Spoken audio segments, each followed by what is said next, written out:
रामांकन sir चौरासी news में आपका स्वागत है। आज हम बताएंगे केमिस्ट्री का तीसरा पार्ट। ओके, यानी अध्याय 3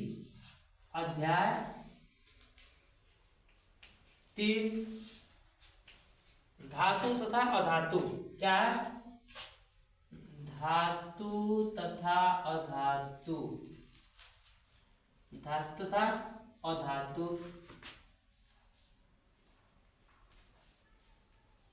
ओके, आप समझिए कि तीसरा वर्ड क्या है? धातु तथा अधातु। इसको अंग्रेजी में बोलते हैं metals and non metals. Metals and non metals. ठीक है, यानी आज हम बताने वाले हैं अध्याय 3 धातु तथा अधातु, मेटल्स एंड नॉन मेटल्स। तो सबसे पहले हम जानेंगे कि ये क्या होते हैं। ठीक है, तो सबसे पहले मैं बताने वाला हूं कि कुल तत्व होते हैं 118। ओके, यानी कुल तत्व कितना होता है? 118 होता है कुल तत्व। जितने भी तत्व मिला के होता है तत्व 118 होते हैं। इनमें से 94 गो तत्व, ठीक है, यानी 118 में से 94 तत्व होते हैं प्राकृतिक रूप से और 24 तत्व होते हैं मानव निर्मित। ओके, चरण में क्या है? प्राकृतिक के चरण में। और जो 24 तत्व होते हैं वो क्या होते हैं? मानव निर्मित।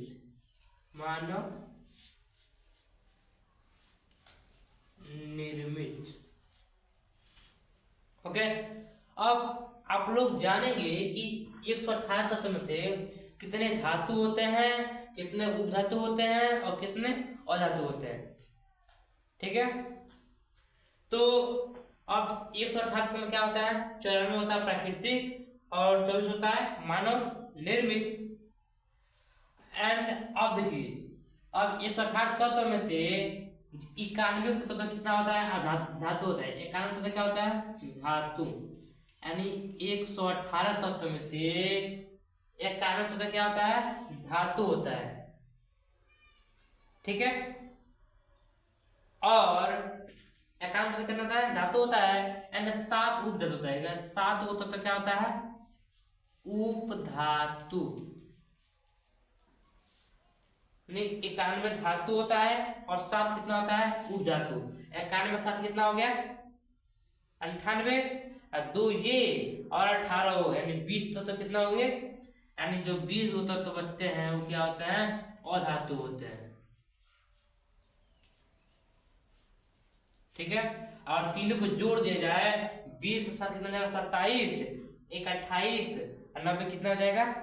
118 तत्व हो जाएगा। आप लोग समझ गए कि 118 तत्व होते हैं और 94 प्राकृतिक होते हैं, 24 मानव निर्मित होते हैं और इसमें से 91 गो धातु होते हैं और 7 उपधातु होते हैं और 20 अधातु होते हैं। ठीक है, तो अब हम जानेंगे, सबसे पहले क्या पढ़ना है हमको? धातु पढ़ना है। क्या? धातु यानी मेटल्स।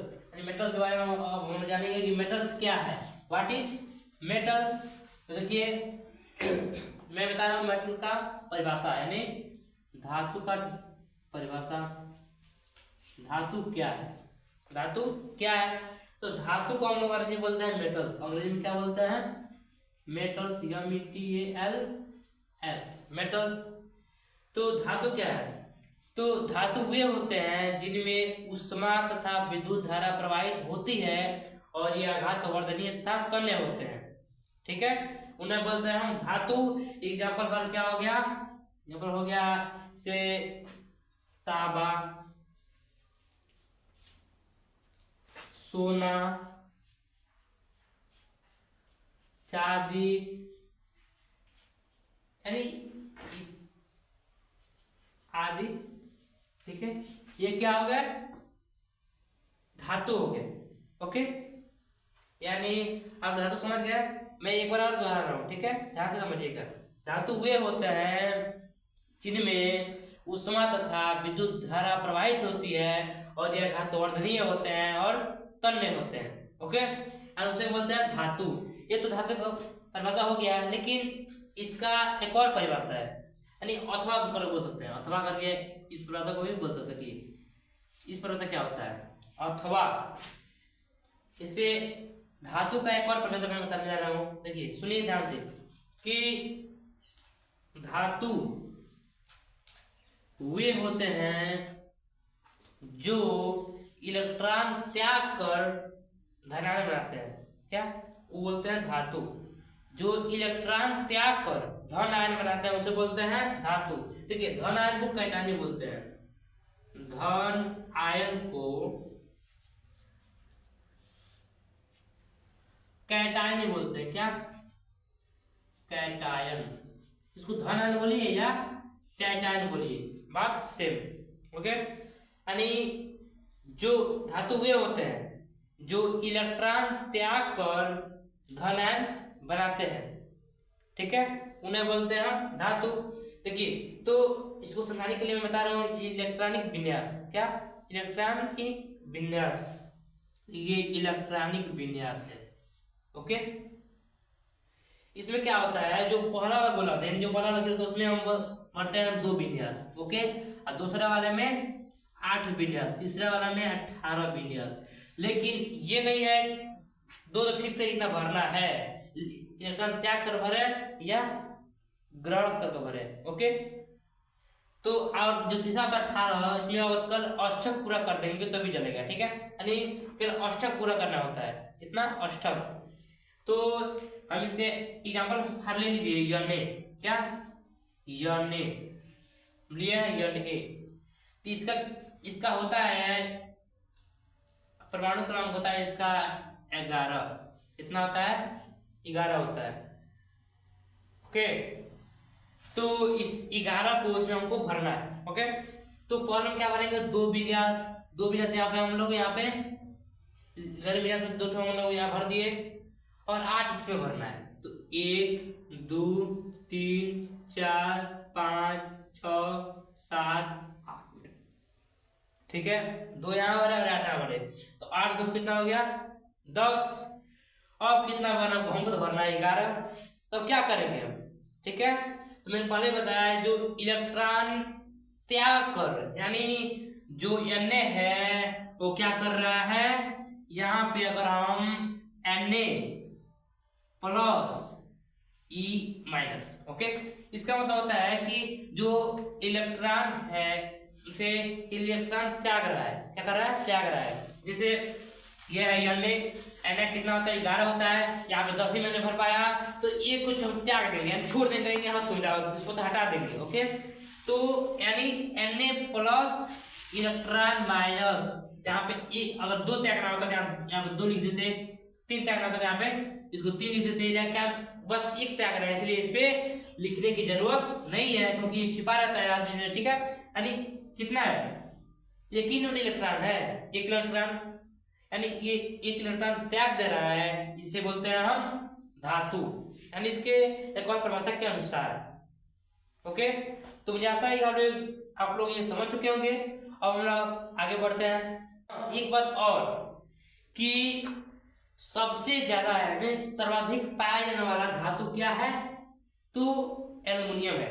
क्या है, एल्युमिनियम, यानी धातु में सबसे सर्वाधिक पाया जाने वाला मतलब धरती पे क्या है, तो एल्युमिनियम है। क्या, एल्युमिनियम।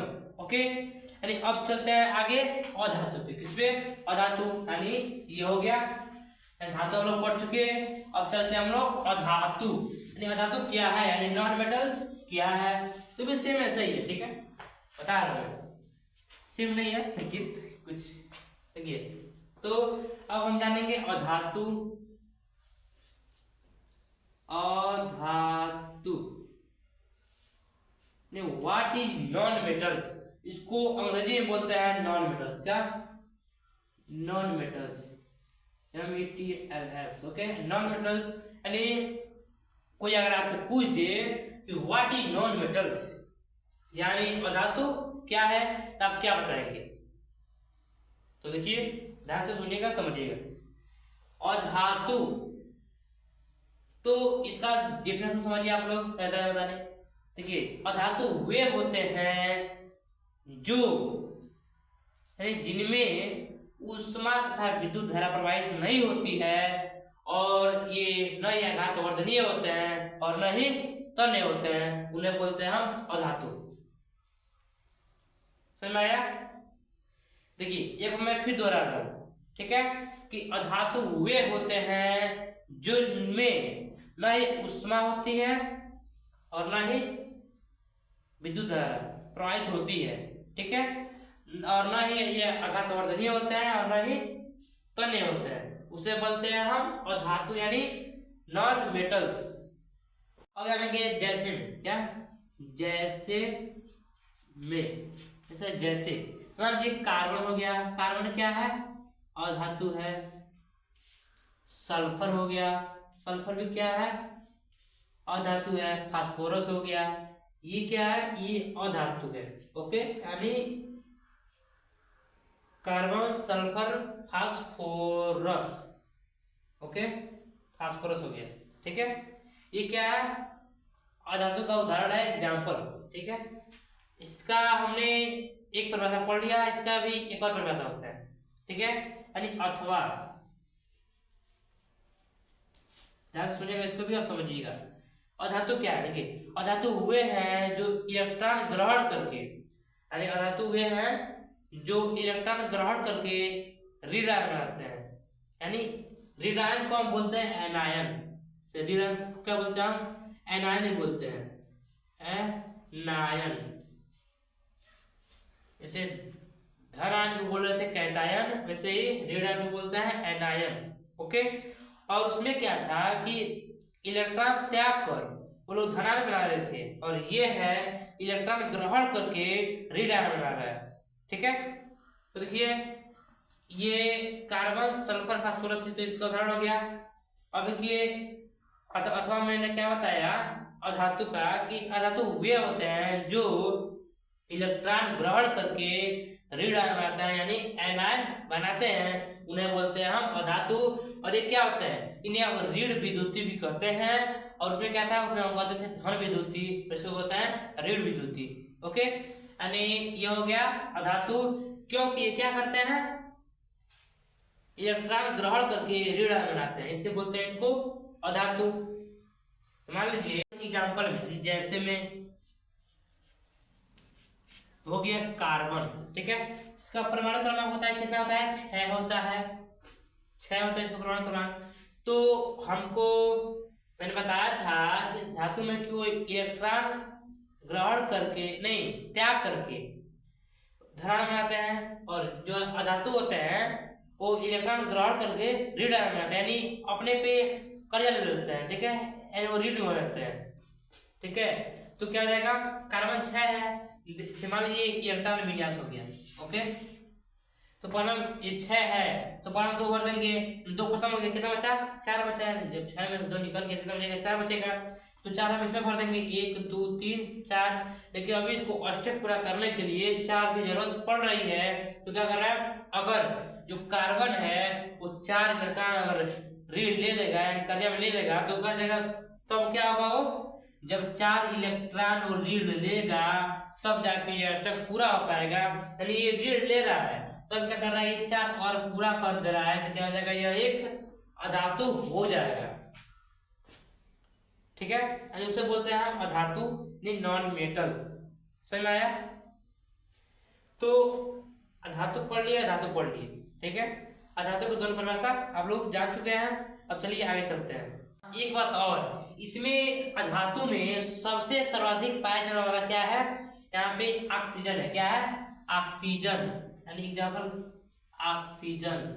जो ऑक्सीजन होता है वो सबसे सर्वाधिक, यानी अधातु में सबसे सर्वाधिक पाया जाने वाला क्या है? ऑक्सीजन है। ओके, और उसमें क्या था? एल्युमिनियम था, इसमें ऑक्सीजन है, यानी हो गया। चलिए आगे चलते हैं। धातु के भौतिक गुणधर्म और अधातु के भौतिक गुणधर्म। हम अब ये जानेंगे कि धातु तथा अधातु, ओके, धातु तथा अधातु के भौतिक गुणधर्म, ओके, के भौतिक गुणधर्म, भौतिक गुणधर्म। ओके, धातु है, ठीक है, धातु था अधातु के भौतिक गुण धर्म। ओके, यानी इतना लोग समझे। तो सबसे पहले जानेंगे धातु के गुणधर्म, इसके धातु के गुणधर्म। तो मैं बताने जा रहा हूं धातु का गुणधर्म। देखिए, धातु का गुणधर्म पहला होता है कि धातु में जो शुद्ध पदार्थ होते हैं, जो शुद्ध वस्तु होते हैं, उसमें क्या होता है, इसमें चमक होती है। क्या होती है? चमक होती है। यानी शुद्ध पदार्थ यानी शुद्ध धातु में, यानी जो शुद्ध धातु होता है, क्या, जो शुद्ध धातु होता है वो क्या होता है, शुद्ध धातु में चमक होती है। क्या होती है? शुद्ध धातु में चमक होती है तथा यानी हाँ, ये चमक होती है। और दूसरा ऐसे ये क्या होती है, कठोर होती है। ये सामान्यतः कठोर होती है। ये जो धातु होता है वो क्या सामान्यतः कठोर होते हैं। और तीसरा, इसमें ऊष्मा तथा विद्युत यानी जो धातु होते हैं ना, ऊष्मा तथा विद्युत का सुचालक होते हैं। क्या? सुचालक। यानी धातु ऊष्मा तथा विद्युत के सुचालक होते हैं और इनके गलनांक उच्च होते हैं। धातु ऊष्मा तथा विद्युत का सुचालक होते हैं और इनके गलनांक क्या होते हैं? उच्च होते हैं। ठीक है, यानी एक, दूसरा मैंने अभी बताया 2 और ये 3। यानी आप लोग धातु के 3 गुणधर्म जान चुके। ओके, और जान लीजिए माने चौथा आ गया। तो इसमें होता है से एक और गुणधर्म इसका धातु का, जो धातु होता है वो अघातवर्धनीय तथा तन्य होता है। अभी मैंने धातु के प्रश्न में मैंने बताया था कि अब वो अघातवर्धनीय तथा तन्य होता है। यानी पहला क्या है, शुद्ध धातु में चमक होती है। दूसरा है धातु सामान्यतः कठोर होते हैं। ओके, तीसरा है धातु जो होते हैं ऊष्मा तथा विद्युत का सुचालक होते हैं और इनके गलनांक उच्च होते हैं। और चौथा है कि यह अघातवर्धनीय तथा तन्य होती है। ओके, यानी अब धातु का गुणधर्म खत्म। अब चलते हैं अधातु के भौतिक गुणधर्म में। से हम लोग धातु के भौतिक गुणधर्म पढ़ लिए। अब अधातु के भौतिक गुणधर्म, तो इसमें क्या होता है, अधातु के भौतिक गुणधर्म में क्या होता है, अधातु के भौतिक गुणधर्म, अधातु के भौतिक गुणधर्म। ओके, भौतिक गुणधर्म। अभी हमने जाना क्या, धातु के भौतिक गुणधर्म। अब जाना है अधातु के भौतिक गुणधर्म। ठीक है, तो चलता है इसमें पहला इसमें है अधातु के भौतिक गुणधर्म। पहला क्या है कि इसमें आयोडीन को छोड़कर, नमक को छोड़कर अन्य किसी अधातु में चमक नहीं होता है। अब आप लोग देखे होंगे आयोडीन में चमक होता है कि नहीं होता है? आयोडीन में चमक होता है और इसको छोड़ के और किसी अधातु में चमक नहीं होता है। ठीक है, यानी अधातु में यही एक ऐसा अधातु है जिसमें चमक होता है और छोड़कर किसी अन्य अधातु में चमक नहीं होता है। ठीक है, अब यानी दूसरा, देखिए दूसरा, तो जो अधातु होते हैं, ठीक है, ये